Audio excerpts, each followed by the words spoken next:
नमस्कार दोस्तों, आप सभी लोगों का स्वागत है हमारे YouTube चैनल पे।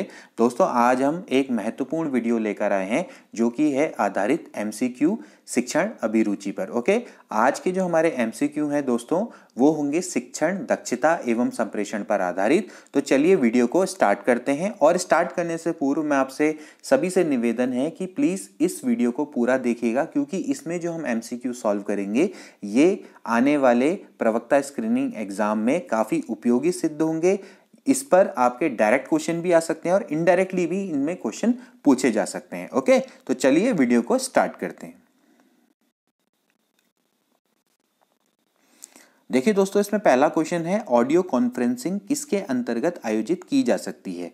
टेली कॉन्फ्रेंसिंग के अंतर्गत, केवल श्रव्य साधन के अंतर्गत, केवल दृश्य साधन के अंतर्गत या एपिडाइस्कोप के अंतर्गत। देखिए दोस्तों, ऑडियो कॉन्फ्रेंसिंग जैसे कि नाम से पता लग रहा है कॉन्फ्रेंसिंग, देखिए टेली कॉन्फ्रेंसिंग के अंतर्गत इसको आयोजित किया जाता है।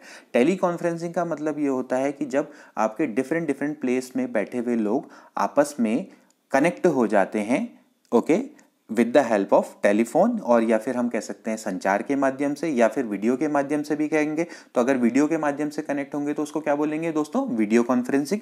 अगर वो टेलीफोन के माध्यम से कनेक्ट हो रहे हैं, ओके, या फिर हम कह सकते हैं कि केवल श्रव्य साधन के अंतर्गत अगर वो कनेक्ट हो रहे हैं तो फिर हम उनको क्या बोलेंगे? ऑडियो कॉन्फ्रेंसिंग बोलेंगे। ठीक है ना? तो कहने का मतलब ये है कि जब आपके डिफरेंट डिफरेंट प्लेस में बैठे हुए लोग आपस में कनेक्ट होकर किसी टॉपिक पर परिचर्चा करते हैं, चर्चा करते हैं, तो उसको क्या बोला जाता है? टेली कॉन्फ्रेंसिंग बोला जाता है। ठीक है ना? तो इसमें आपका किसका उपयोग होगा दोस्तों? टेलीकम्युनिकेशन का प्रयोग होता है। ठीक है ना? तो ये आपका किसके अंतर्गत आएगा? टेली कॉन्फ्रेंसिंग के अंतर्गत आएगा। ओके, केवल श्रव्य साधन नहीं हो सकता, केवल दृश्य साधन भी नहीं हो सकता। एपिडाइस्कोप तो क्या होता है? चित्र विस्तारक यंत्र होता है, जिससे कि क्या करते हैं आप जो चित्र हैं उनको विस्तार करके यानी उनको बड़ा करके बच्चों को दिखाते हैं ताकि वो आसानी से बच्चों को समझ में आ जाए। ओके, इसके बाद देखिए अगला जो क्वेश्चन है दोस्तों, वीडियो डिस्क किस क्षेत्र के अंतर्गत एक नवीन खोज है? देखिए दोस्तों, वीडियो डिस्क आप समझते हैं कि जैसे आप वीडियो डिस्क हम बात करें शिक्षा के क्षेत्र में, तो भाई शिक्षा के क्षेत्र में वीडियो डिस्क के माध्यम से हम क्या कर सकते हैं? हम संप्रेषण को, सूचनाओं का संप्रेषण कर सकते हैं। किसके माध्यम से दोस्तों? वीडियो के माध्यम से। ऑडियो और वीडियो दोनों आ जाते हैं वीडियो डिस्क के अंतर्गत। तो आप क्या करेंगे? श्रव्य दृश्य साधन के अंतर्गत आएगा। तो आप क्या करेंगे? सूचनाओं का या जो इंपॉर्टेंट इंफॉर्मेशंस हैं या आपके पास जो भी आप अनुदेशन है उनका आप क्या कर सकते हैं? संप्रेषण कर सकते हैं। तो वैसे किसके अंतर्गत आएगा दोस्तों? संप्रेषण के अंतर्गत आएगा। ओके, देखिए अभी आप मेरी वीडियो देख रहे हैं, इस वीडियो को मैं यूट्यूब में डालूंगा, आप वहां से भी आप इसको देख सकते हैं। तो एक्चुअली ये क्या है? ये किस क्षेत्र के अंतर्गत आ रहा है दोस्तों? ये संप्रेषण के अंतर्गत आ रहा है ना। मैं आपको वीडियो के माध्यम से सूचना पहुंचा रहा हूं। ओके, तो ये संप्रेषण के अंदर, और बाकी जो है वो सब इसके क्या है? घटक है कि हाँ इनका यूज यहां भी हो सकता है। ओके, जैसे विंचेस्टर, जैसे कंप्यूटर की कीबोर्ड में इसका प्रयोग हो सकता है ना। तो लेकिन ये इनका प्रयोग है। ठीक, वीडियो डिस्क एक्चुअली किस क्षेत्र में है? वो संप्रेषण के क्षेत्र के अंतर्गत है।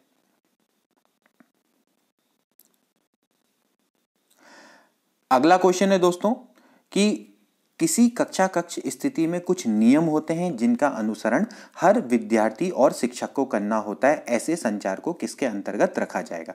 देखिए इसमें आपके सामने तीन आपके ऑप्शन है और आपके पास कूट दिए हुए हैं, इन चारों में से आपको एक को चुनना है।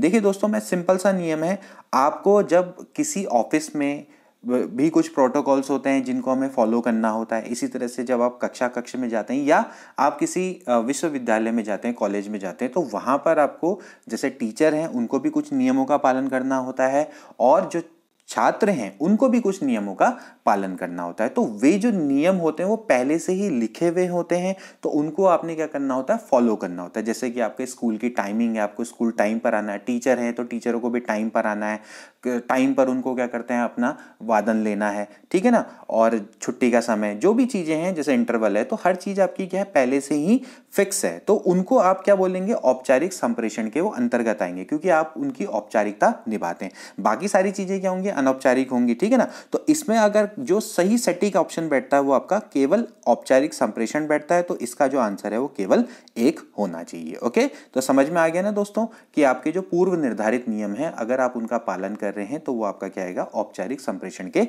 अंतर्गत आएगा। ओके, तो ऐसा जो संचार होगा, जो क्योंकि आप संचार करेंगे, कम्युनिकेट करेंगे, तो वो आपका क्या आएगा? औपचारिक संप्रेषण के अंतर्गत आएगा।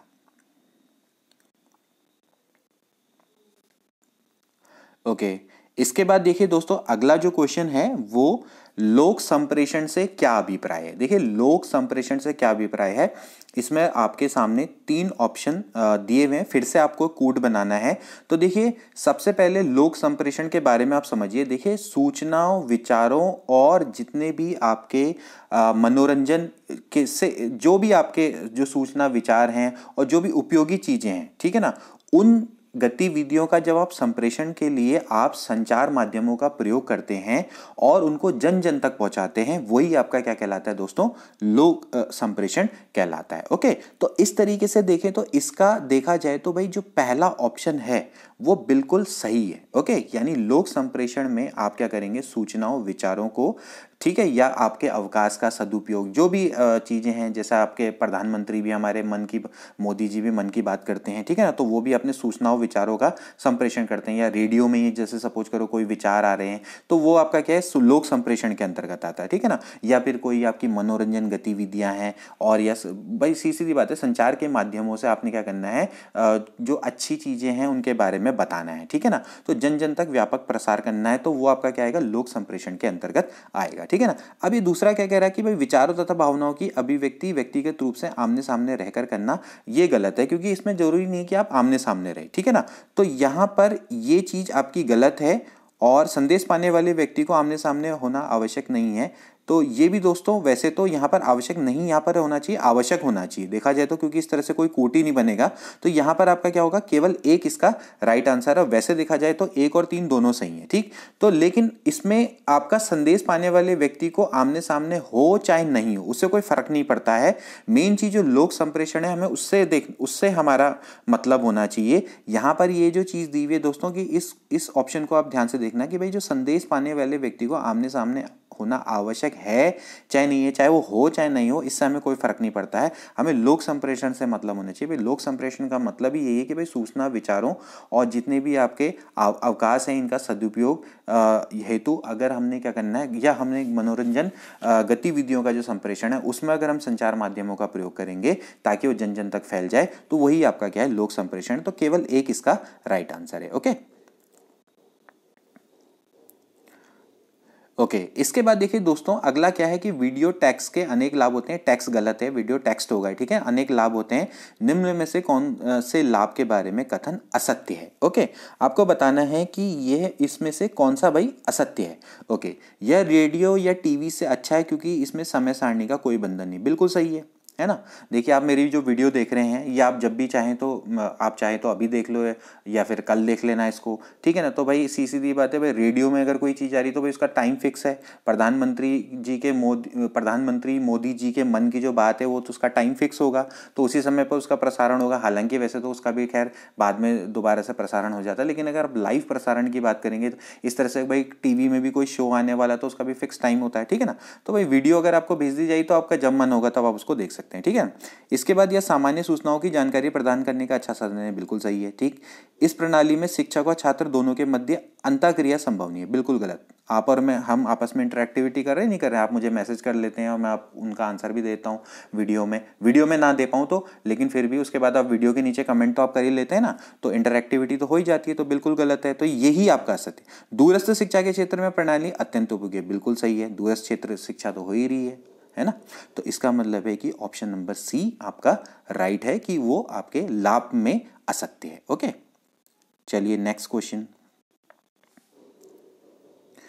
ओके, इसके बाद आ रहा है दोस्तों, कंप्यूटर कॉन्फ्रेंसिंग का आयोजन किस प्रकार की कॉन्फ्रेंसिंग के अंतर्गत आएगा। देखिए फिर से वही बात आ गई कि कंप्यूटर कॉन्फ्रेंसिंग में आप क्या करेंगे भाई, ऑडियो वीडियो कॉन्फ्रेंसिंग करेंगे, ठीक है ना। कंप्यूटर में आप बैठे हुए होंगे, जैसे लाइक आज के समय पे क्या चलता है भाई, गूगल मीट चल रहा है, तो वो भी आपका क्या कॉन्फ्रेंसिंग के अंदर ही तो आता है ना। उसमें कई सारे जो लोग हैं आपस में एक साथ जुड़ जाते हैं और आपस में एक दूसरे से क्या कर लेते हैं, कम्युनिकेट कर लेते हैं, जो भी आपको डिस्कस करना है, मीटिंग करनी है, ठीक, उनके बारे में डिस्कस कर लेते हैं। तो भाई ये किसके अंतर्गत आएगा भाई, ऑफ कोर्स टेली कॉन्फ्रेंसिंग के अंतर्गत आएगा। तो बाकी सब तो गलत है, ठीक। ओवरहेड प्रोजेक्टर भी गलत है, OHP फिल्म स्ट्रिप प्रोजेक्टर ये भी गलत है, केवल दृश्य साधन ये तो बिल्कुल गलत, ठीक है ना।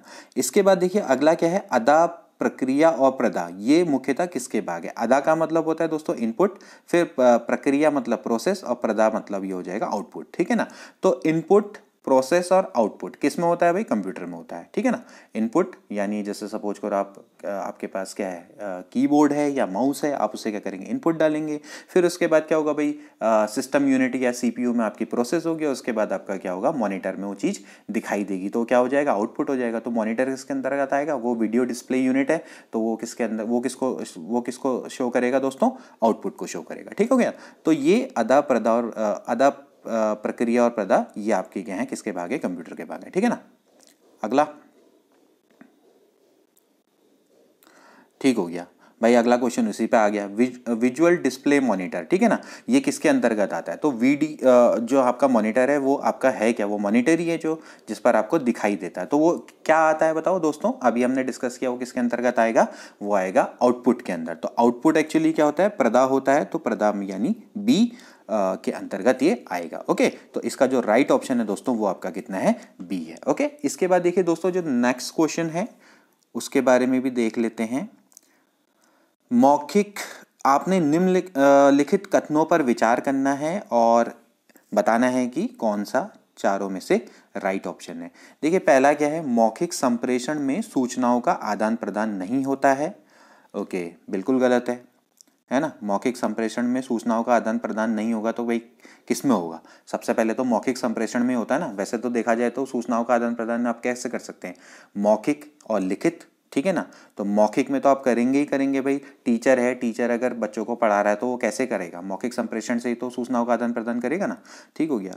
इस विधि में संदेश देने वाला तथा संदेश ग्रहण करने वाला दोनों आमने सामने नहीं रहते, ये तो और भी गलत है, ठीक। तो इसमें तो भाई ना एक ना दो, ठीक, ये तो गलत है ना भाई। मौखिक संप्रेषण अभी हमने बता दिया कि भाई मौखिक संप्रेषण में हो भी सकता है, नहीं भी हो सकता है, ठीक। जैसे अभी मौखिक संप्रेषण में बात आए तो जैसे मैं हूँ, तो मेरी वीडियो में मैं और आप तो आमने सामने नहीं है, लेकिन सपोज करो अगर मैं क्लास में टीचिंग कर रहा होता तो भाई आमने सामने तो हो सकते हैं ना।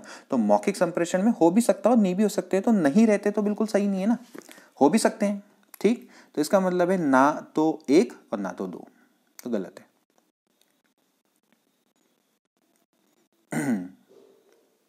ठीक हो गया। फिर से वही क्वेश्चन आ गया है, कथनों पर विचार करना है। लोक संप्रेषण में संदेश पाने वाला व्यक्ति आमने सामने होना आवश्यक है। फिर से मैंने बोला कि इसका हमें कोई फर्क नहीं पड़ता, ठीक है ना, तो इसको हटाओ।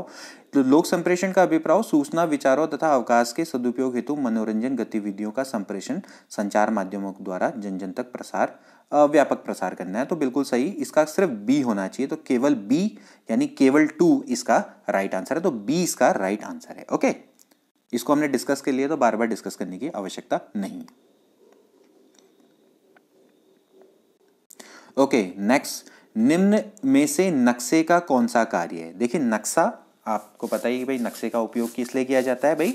आप जैसे सपोज करो कोई भी आपको दूरी से संबंधित या दिशा या आकृति आकारों से संबंधित आपको सूचनाएं देनी होती हैं, तो आप उसके लिए किसका करते हैं? नक्शे का उपयोग करते हैं, ठीक है ना। तो अब जैसे देखा जाए तो अगर इसका जो पहला ऑप्शन है वो करेक्ट बैठता है, ठीक है ना। खाली भौगोलिक तथ्यात्मक विवरणों को विश्लेषित करने के लिए, कई लोग तो बोलेंगे कि सर क्या कहते हैं भूगोल में ज़्यादातर नक्शे का उपयोग होता है। नक्शे का प्रयोग आपका क्या होता है? इतिहास में भी होता है, ठीक है ना।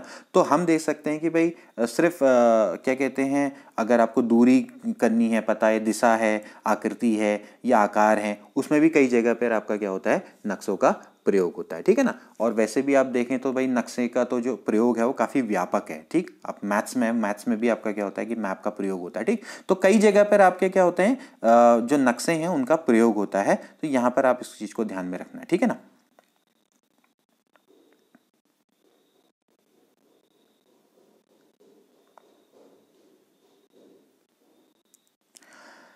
ओके, इसके बाद देखिए दोस्तों, अगला है कि स्लाइड क्या है। देखिए स्लाइड मतलब कि निम्नलिखित में से स्लाइड क्या है।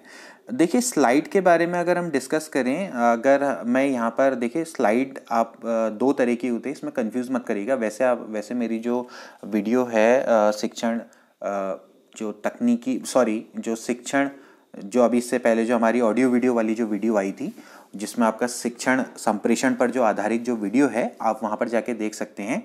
तो उसमें मैंने स्लाइड के बारे में भी अच्छे से डिस्कस किया है, ठीक है ना, कि भाई ऑडियो वीडियो किस तरीके से, जो वीडियो आपके श्रव्य दृश्य माध्यम है या श्रव्य माध्यम है या दृश्य माध्यम है, ठीक है ना। तो वो टीचिंग एड्स पर वो वीडियो है, उस पर हमने स्लाइड के बारे में डिस्कस किया। देखिए स्लाइड में एक तो होती है कंप्यूटर में जो हम काम करते हैं वो वाली स्लाइड्स, ओके, तो वो इसी का ही रूप है। वो तो अब आजकल का हम कह सकते हैं आधुनिक रूप है कि भाई हम क्या करते हैं, पावर पॉइंट प्रोजेक्टर में हम क्या करते हैं, स्लाइड्स को शो करते रहते हैं, ठीक है ना। और वैसे आपका क्या होता है भाई, शिक्षण अधिगम में जैसे क्या होता है, स्लाइड्स क्या होते हैं आपके छोटे छोटे, आपके हम कह सकते हैं पारदर्शी नेगेटिव्स टाइप के होते हैं, ठीक है ना, जिनको हम क्या करते हैं, प्रक्षेपक यानी प्रोजेक्टर की मदद से बड़ा करके दिखाते हैं, ठीक है। तो वो आपके क्या है, स्लाइड्स है। तो यहां पर उससे मतलब है उसका, ठीक है ना। तो है क्या कि यह बड़ा और अपारदर्शक दृश्य साधन बिल्कुल गलत, ठीक है। यह एक छोटा किंतु पारदर्शक दृश्य साधन तो बिल्कुल सही है। तो छोटा है यानी नेगेटिव है। नेगेटिव होता कैसा है भाई, पारदर्शी होता है ना। आपने जिस पुराने वाले जो कैमरे देखेंगे उसमें नेगेटिव होते थे, ठीक। तो अगर आज का ज़माना तो खैर डिजिटल कैमरों का है, डीएसएलआर का है, लेकिन पुराने ज़माने में क्या होते थे, फोटो जब खींचते थे तो नेगेटिव आती थी बाहर, ठीक। तो वो जो काली नेगेटिव होती है ना, तो उसके आर पार दिखाई देता है, तो वही होते हैं। तो स्लाइड में हम क्या करते थे, वो जो छोटे नेगेटिव होते थे उनको हम क्या करते थे, प्रोजेक्टर की मदद से बड़ा करके दिखाते थे स्क्रीन पर, ताकि बच्चे आसानी से उसको समझ सके, ओके।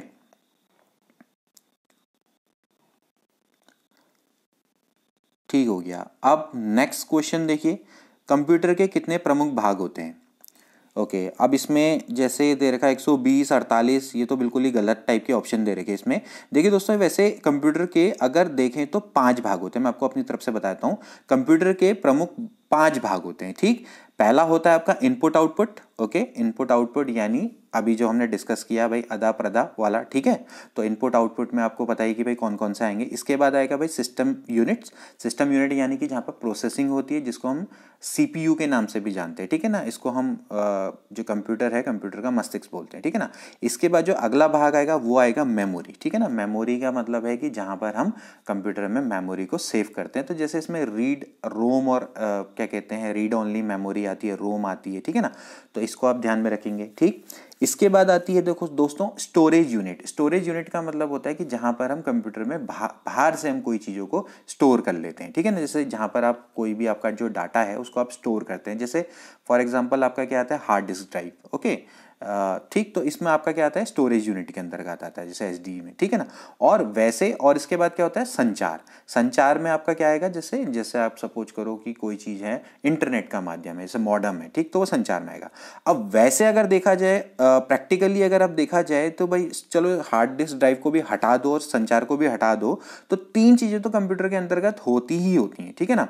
एक होती है आपकी इनपुट आउटपुट, और एक होती है सिस्टम यूनिट, और एक होती है मेमोरी, ठीक। तो उस हिसाब से देखा जाए तो भाई ऑप्शन नंबर डी आपका राइट बैठता है, ठीक है ना। स्टोरेज यूनिट और संचार को आप एक तरह से हटा दोगे, वही चलो आपने एक कंप्यूटर लिया जिसमें कोई मतलब स्टोरेज है ही नहीं, मतलब हार्ड ड्राइव है ही नहीं, लेकिन ऐसा आज के ज़माने में नहीं होता, हार्ड ड्राइव तो होती ही होती है, ठीक है ना।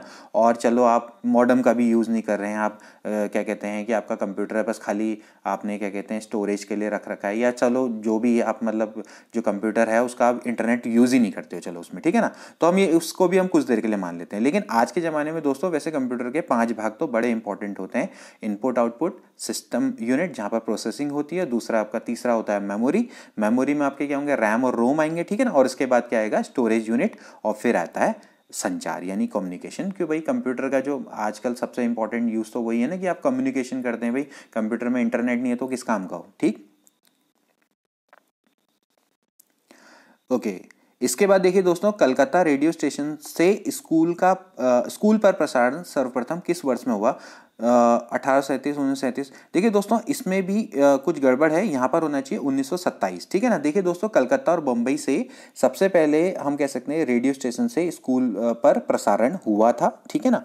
बाद में इसको उस समय तक बोला जाता था दोस्तों भारतीय प्रसारण सेवा, ओके, भारतीय प्रसारण सेवा बोला गया जाता था 1936 तक, ठीक है। 1936 में इसका नाम कर दिया all India radio, AIR, okay, AIR कर दिया गया। बाद में 1957 में इसका नाम आकाशवाणी कर दिया था। इसको आप ध्यान में रखेंगे, ठीक है ना। तो 1927 से ध्यान रखना, 1927 से कलकत्ता और बंबई से रेडियो स्टेशन से प्रसारण किया गया था, ठीक है ना। और 1936 में तक इसका नाम था भारतीय प्रसारण सेवा, ओके। और बाद में 1936 में इसका नाम कर दिया ऑल इंडिया रेडियो, और 1957 में इसका नाम कर दिया आकाशवाणी। इसको आप ध्यान में रखिएगा, ठीक है।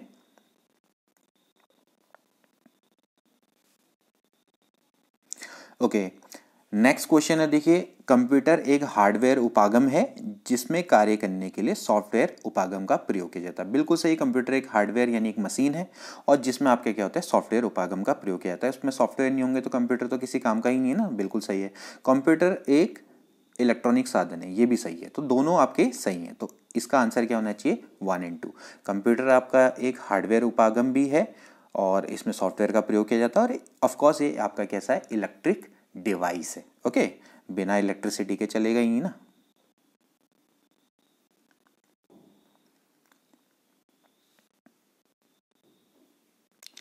नेक्स्ट क्वेश्चन है, देखिए दोस्तों, वीडियो डिस्क प्रणाली में आपको बताने की इस कथनों में से कौन सा सही है। वीडियो डिस्क प्रणाली में वीडियो डिस्क, डिस्क प्लेयर तथा टेलीविजन सेट की जरूरत नहीं होती। बिल्कुल गलत। वीडियो डिस्क प्रणाली में तो आपको इन सब चीज़ों की जरूरत होगी ना, वीडियो डिस्क की जरूरत होगी, डिस्क प्लेयर जो चलाएगा उसको, और टेलीविजन देखोगे किसमें, उसको टेलीविजन टीवी में तो देखोगे ना। तो भाई वीडियो डिस्क प्रणाली में वीडियो डिस्क की भी जरूरत होगी, डिस्क प्लेयर की भी जरूरत होगी जो उसको चलाएगा, और जिसमें आप देखोगे टेलीविजन उसकी भी जरूरत होगी, ठीक है ना। और वीडियो डिस्क संचार के क्षेत्र में एक नवीन खोज है, तो ये तो सही है, ये तो अभी हमने पहले भी पढ़ा था। तो भाई वीडियो डिस्क संचार के क्षेत्र में एक नवीन खोज है, और वीडियो जो पहला वाला है वो तो बिल्कुल गलत है। तो इसका आंसर क्या होना चाहिए, केवल 2 इसका राइट आंसर है, ठीक है ना। तो ठीक है ना, बहुत सिंपल सा क्वेश्चन है, ज्यादा कुछ इसमें डिस्कस करने की आवश्यकता नहीं है। ओके, इसके बाद देखिए दोस्तों, संप्रेषण के प्रकारों में कौन सा गलत है। अनौपचारिक संप्रेषण, ये देखो साफ साफ पता लग रहा है कि निर्वैयक्तिक, मतलब जहां पर व्यक्ति ही नहीं है उसका संप्रेषण। देखिए भाई, संप्रेषण के लिए तो भाई क्या होना चाहिए, एक तो होते हैं औपचारिक संप्रेषण, अनौपचारिक संप्रेषण, शाब्दिक और अशाब्दिक संप्रेषण होते हैं, ठीक है ना। अब अनौपचारिक औपचारिक संप्रेषण के बारे में हमने डिस्कस कर लिया है, शाब्दिक अशाब्दिक। निर्व्यक्तिक संप्रेषण तो हो ही नहीं सकता ना, बिना व्यक्तियों के संप्रेषण कैसे होगा भाई ना। तो एक तो संप्रेषण करता होगा, एक संप्रेषण ग्राही होगा, बीच में एक माध्यम होगा, तो इसके बारे में हम डिस्कस कर चुके हैं ऑलरेडी। आप चाहे तो मेरे संप्रेषण वाली वीडियो देख लीजिए, ठीक है ना। तो भाई निर्व्यक्तिक मतलब है कि बिना व्यक्ति का संप्रेषण तो पॉसिबल ही नहीं है ना, तो आपको संप्रेषण तो करने के लिए व्यक्ति की तो आवश्यकता है ही ना, ठीक। तो कोई ना कोई, जैसे अगर आप सपोज करो कोई कहेगा कि भाई व्यक्ति ना भी हो तो चलेगा, कोई बात नहीं, कम से कम कोई, जैसे सपोज करो आप पीडीएफ फाइल ही भेज रहे हो किसी को, तो उसके लिए भी तो कोई ना कोई व्यक्ति जरूर होना चाहिए ना उसको भेजने के लिए। सपोज करो मैं अगर सपोज करो आपको भेजता हूँ कोई पीडीएफ, और आप उसको माना सपोज करो अभी नहीं देखते हो, बाद में देखते हो, लेकिन कम से कम भेजने वाला तो कोई ना चाहिए ना, एक एंड से तो चाहिए ना। तो ऐसा तो हो ही नहीं सकता कि भाई संप्रेषण में व्यक्ति ना हो मिडिल में, ठीक।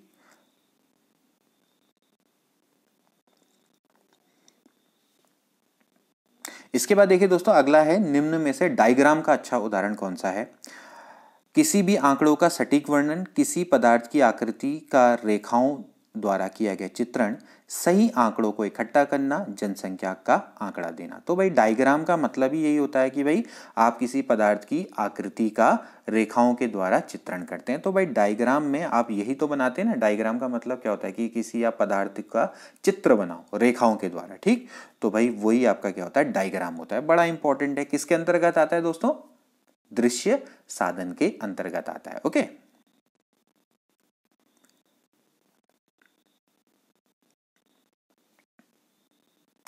इसके बाद देखिए दोस्तों, नक्शे का प्रयोग कक्षा में किस लिए किया जाता है। देखिए कक्षा में नक्शे का प्रयोग मैंने पहले ही बताया, आज के ज़माने में तो भाई सभी क्षेत्र में किया जा रहा है, लेकिन फिर भी ऐतिहासिक तथा भौगोलिक तथ्यों एवं स्थानों का ज्ञान प्रदान करने, बिल्कुल सही है कि भाई आप ऐतिहासिक और भौगोलिक तथ्यों एवं स्थानों का ज्ञान प्रदान करने के लिए इसका किया जाता है। क्षेत्रीय मामले लिमिटेड है, राजनीतिक एजेंडे में तो मुझे नहीं लगता कि इसका प्रयोग किया जाता है, और आध्यात्मिक क्रियाकलापों को बताने के लिए इसमें तो बिल्कुल भी नहीं है, ठीक है ना। तो भाई ऐतिहासिक और भौगोलिक तथ्यों एवं स्थानों का ज्ञान प्रदान करने के लिए नक्शे का प्रयोग किया जाता है। नेक्स्ट देखिए दोस्तों, निम्न में से मॉडल से क्या अभिप्राय है, ठीक।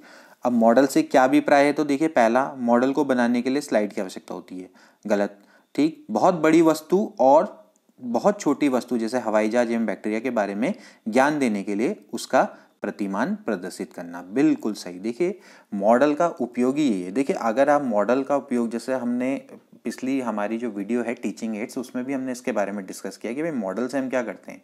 अगर किसी वस्तु है कोई वस्तु है अगर हम उसको प्रेजेंट नहीं कर सकते, साक्षात नहीं ला सकते, वैसे तो हम क्या करते हैं टीचिंग टेक्निक्स में, या हम जो टीचिंग एड्स का हम प्रयोग कैसे करते हैं, हम या तो डायरेक्ट वस्तु ले आते हैं, जैसे सपोज करो स्क्रू गेज के बारे में बताना है तो डायरेक्ट स्क्रू गेज ही ले आए, ठीक है ना।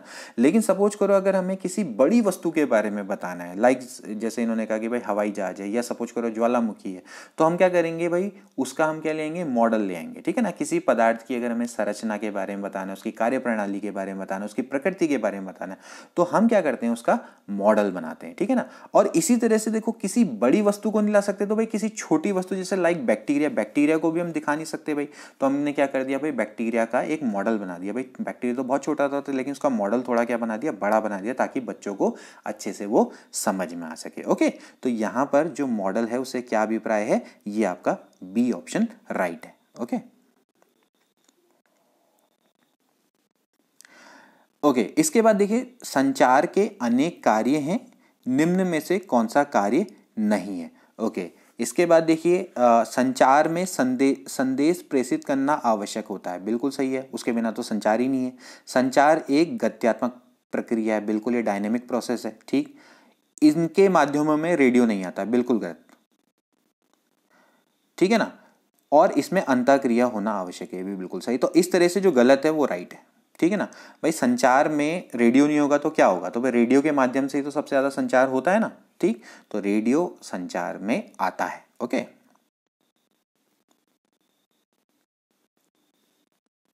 ओके, इसके बाद देखिए दोस्तों, अगला क्वेश्चन, संप्रेषण दृश्य साधन के अंतर्गत आता है। देखिए, संप्रेषण में जो सिर्फ दृश्य साधन के अंदर, यानी जहां पर सिर्फ आप देखेंगे, ओके, यहां पर याद ध्यान रखना, वीडियो होगी, ऑडियो नहीं होगी, ठीक।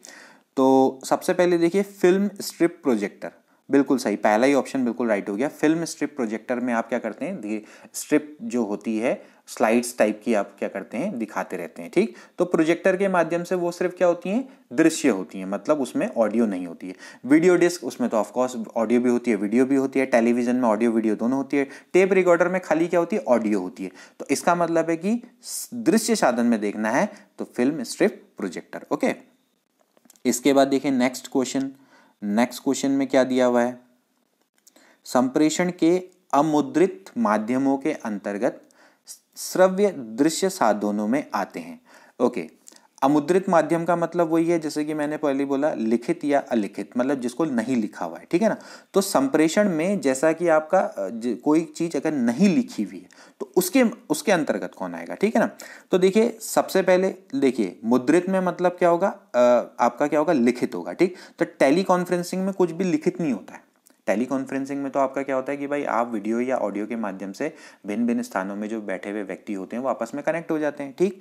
तो भाई वहां पर कुछ लिखित में तो कुछ चलता नहीं है, ठीक। तो भाई सीधी सीधी बात है, तो ये आपका श्रव्य दृश्य साधनों में कौन आएगा, वो टेली कॉन्फ्रेंसिंग ही आएगा, क्योंकि वहां पर आपका क्या होता है, ऑडियो भी होती है, वीडियो भी होते हैं, लेकिन हम क्या बोलेंगे, अमुद्रित माध्यम में। अब चार्ट है, चार्ट में भी तो लिखा हुआ होता है। एपिडाइस्कोप, बिल्कुल चित्र विस्तारक यंत्र होता है, ठीक, उसमें भी आपका आता है। और रेडियो में आपका क्या होता है भाई, रेडियो में वीडियो तो होती नहीं है, तो भाई उसके अंतर्गत तो नहीं आएगा, ठीक। तो रेडियो में नहीं, रेडियो में अब आपको कह रहा है ना कि भाई अमुद्रित माध्यमों के अंतर्गत श्रव्य दृश्य भी, मतलब ऑडियो वीडियो दोनों चाहिए। अब रेडियो है तो अमुद्रित माध्यम, लेकिन वो किसके अंतर्गत आता है, केवल श्रव्य माध्यम के अंतर्गत आता है। तो ऐसे टेक्निकल क्वेश्चन आते हैं कि थोड़ा सा आपका ना, जैसे हम कहते हैं कि भाई सिर्फ क्वेश्चनों को रट के ही नहीं जाना है, आपको उसकी जो सोच है उनको भी बढ़ाना है। ज्ञान को आप हमेशा ना यूज करना सीखिए, ठीक है ना। तो वहां पर जितना आप, जैसे जो भी आपका ज्ञान है, जिस भी आप सपोज करो आप मेरी वीडियो देख रहे हैं, आप या कहीं से भी आप ज्ञान ले रहे हैं, या किसी भी आप बुक को आप पढ़ रहे हैं, तो आप उसका थोड़ा उसको एनालाइज करना भी सीखिए कि किस तरीके से आप जो आंसर है उसको देंगे, ठीक है ना। नेक्स्ट, अब इसके बाद देखिए, मॉडल किस साधन के अंतर्गत आते हैं। देखिए, मॉडल ऑफ कोर्स किसके साधन के अंतर्गत आते हैं। देखिए, मॉडल होता क्या है, मॉडल का मतलब ये होता है कि अभी जैसे हमने डिस्कस किया था कि भाई जैसे हम कोई भी वस्तु है, छोटी वस्तु है या बड़ी वस्तु है, उसका हम क्या कर देते हैं, उसकी प्रकृति और उसकी संरचना और या फिर उसकी कार्य प्रणाली को समझाने के लिए हम एक प्रतिमान का यूज करते हैं, ठीक है ना। तो वो क्या होता है, एक मॉडल होता है। तो मॉडल के आता किसके अंतर्गत है, वो आता है दृश्य साधन के अंतर्गत, ठीक है ना, क्योंकि हम उसको देखते हैं तो वो आपका किसके अंतर्गत आएगा, दृश्य साधन के अंतर्गत। अब इसके बाद जर्नल किस साधन के अंतर्गत, अब जर्नल आपके क्या होता है, जर्नल पत्रिकाएं आपने नाम सुना होगा, तो भाई वो किसके अंतर्गत आता है, मुद्रित सामग्री के अंतर्गत, ठीक है ना, तो वो आपका किसके अंतर्गत आएगा भाई, जो लिखी हुई है, ठीक है ना, छपी हुई सामग्री है उसके अंतर्गत आएगा। ओके, तो इसका राइट ऑप्शन है मुद्रित सामग्री। अच्छा, अब इसमें से कौन से युग्म सुमेलित हैं, ठीक हो गया, आपने बताना है कि कौन कौन से युग्म इसमें सुमेलित हैं, मतलब आपस में मिले हुए हैं। अदा, अदा का मतलब क्या होता है, इनपुट, इनपुट कीबोर्ड, कीबोर्ड से हम क्या करते हैं, कंप्यूटर में इनपुट डालते हैं, तो ये तो बिल्कुल सही है। ओके, डिस्क कंप्यूटर की भाषा, गलत, कंप्यूटर की भाषा डिस्क नहीं होती है, वो होती है फोटोन, कोबॉल, C+। ओके, इसके बाद केंद्रीय प्रक्रिया यूनिट टेलीविजन का दिमाग, अरे टेलीविजन का दिमाग नहीं है, किसका दिमाग है, कंप्यूटर का दिमाग है, तो ये भी गलत है। ओके, प्रक्रिया कंप्यूटर का केंद्रीय भाग, ये भी बिल्कुल सही है, क्योंकि प्रोसेस कहां पर होती है, कंप्यूटर के केंद्रीय भाग में होती है, तो 1 और 4 सही है, तो इस तरह से इसका राइट ऑप्शन डी है। ओके, अब इसके बाद इनमें से कौन बेमेल है, ठीक है, एल्गोल कंप्यूटर की भाषा, चलिए सही है। माइक्रो कंप्यूटर, कंप्यूटर का प्रकार, ये भी सही है। प्रदा कंप्यूटर का भाग, अभी हमने पढ़ा कि भाई इनपुट आउटपुट, तो ये भी आपका सही है।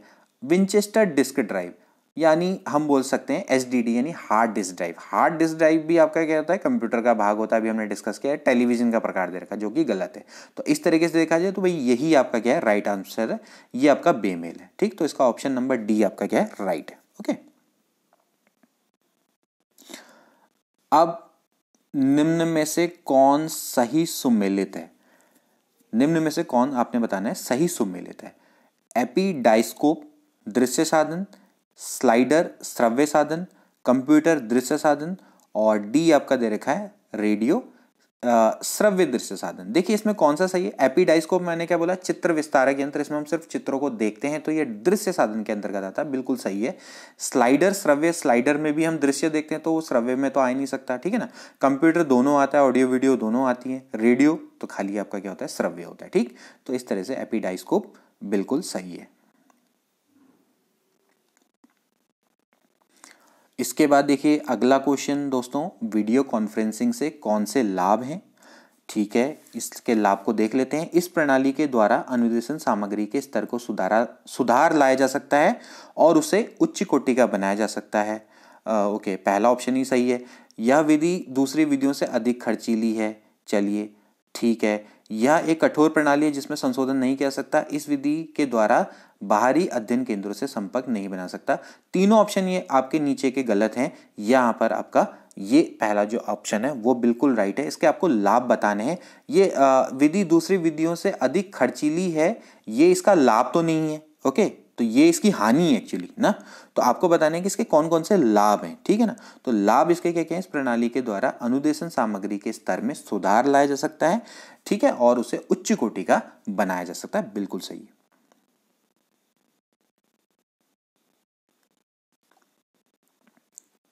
ओके, इसके बाद कंप्यूटर का उपयोग किया जा सकता है व्यक्तिगत अनुदेशन हेतु, व्यक्तिगत अनुदेशन में नहीं, किसी विवाद के निपटारे में, व्यवहारिक निर्णय लेने में। देखिए दोस्तों, इसका जो उपयोग होगा व्यक्तिगत अनुदेशन में किया जाता है। जैसे कि हम कंप्यूटर का प्रयोग क्या करते हैं, अभिक्रमित अनुदेशन में भी कर सकते हैं। हम एक स्लाइड्स बना बना के बच्चे के सामने प्रस्तुत करते हैं। जैसे कि उसमें हमने पढ़ा था ना कि भाई जो रेखीय अभिक्रमित अनुदेशन होता है, साखी अभिक्रमित अनुदेशन होता है। कहने का मतलब यह है कि आप बच्चे को व्यक्तिगत अनुदेशन देते हैं, यानी हम जैसे कहते हैं ना कि मैन टू मैन लर्निंग। तो भाई आपका क्या है, बच्चे की क्या होता है, व्यक्तिगत भिन्नता का ध्यान में रखा जाता है।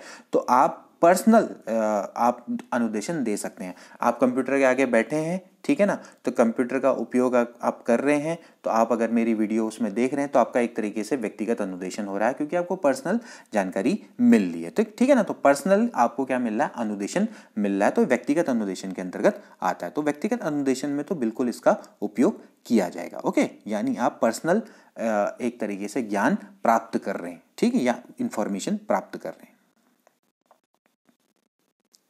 ओके दोस्तों, फिर से वही क्वेश्चन आ गया, पब्लिक कम्युनिकेशन से क्या तात्पर्य। पब्लिक कम्युनिकेशन मतलब लोक संप्रेषण। अभी हमने डिस्कस किया था कि भाई विचारों और सूचनाओं के सदुपयोग हेतु मनोरंजक गतिविधियों का संचार माध्यमों द्वारा गतिविधियों का संचार माध्यमों द्वारा जन जन तक प्रसार करना ही आपका लोक संप्रेषण कहलाता है। बाकी ऊपर के 3 ऑप्शन देखने की जरूरत ही नहीं है, साफ साफ गलत दिख रहे हैं, ठीक है ना। तो दोस्तों अब ये खत्म हो चुका है। तो दोस्तों ये थे आपके शिक्षण अभिरुचि पर आधारित बहुत ही महत्वपूर्ण एमसीक्यू, जो कि इस समय पर संप्रेषण और हमने कहा कि भाई जो शिक्षण जो हमने डिस्कस किया था इससे पहले दोस्तों, संप्रेषण और जो शिक्षण तकनीकी है उस पर ही आपके यानी ऑडियो वीडियो और या हम कह सकते हैं भाई टीचिंग एड्स और संप्रेषण पर ये जो एमसीक्यू हैं वो आधारित थे। तो ये वीडियो आपको कैसी लगी आप ज़रूर बताइएगा, और अगर इसमें और आपको कोई संशोधन लगता है तो वो भी आप बता सकते हैं कि अगर कोई क्वेश्चन आपको लगता है कि हाँ गलत हो गया है, इसका आंसर हमने गलत दे दिया, तो वो भी आप बता सकते हैं। ओके, तो मिलते हैं दोस्तों अगली वीडियो में अगले प्रैक्टिस सेट्स के संग, और कुछ टॉपिक्स भी अभी बचे हुए उनको भी कंप्लीट कराएंगे जल्द से जल्द। मेरी कोशिश ये है कि मैं लेक्चरर एग्जाम से पहले आपका जो शिक्षण अभिरुचि है वो बिल्कुल ख़त्म कर दूंगा, बिल्कुल एक एक चीज़ मैं आपको अच्छे से बता दूंगा। ओके, तो मिलते हैं दोस्तों अगली वीडियो में। Till then take care and good bye.